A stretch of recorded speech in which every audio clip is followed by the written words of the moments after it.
Thank you, Malachi. Lawmakers in Columbia are still working to pass new education legislation. Earlier this year, we told you about the House Speaker Jay Lucas, who filed a comprehensive education bill that addressed everything from teacher salaries to testing. Our Georgia Godfrey, of course, has been following that plan, and now she says the education bill is beginning to change.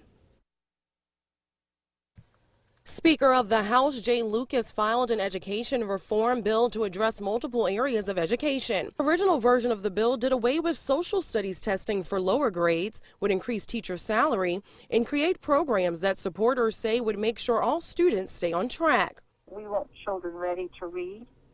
We want children ready for mathematics.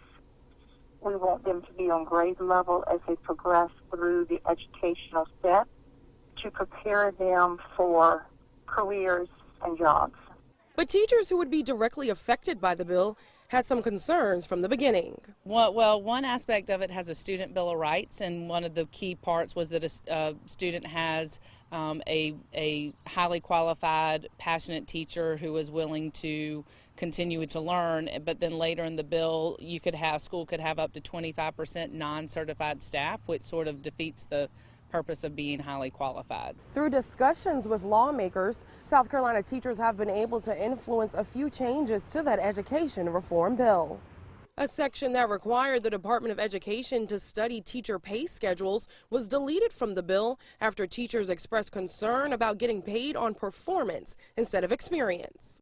That opens the door for what we call merit pay or pay for performance, and traditionally what that has been tied to is test scores, and we as teachers have always said that that's not a true measure of a student's test score is not a true measure of that student's success. A teacher's bill of rights has now been added, and some additional testing requirements have been deleted from the bill.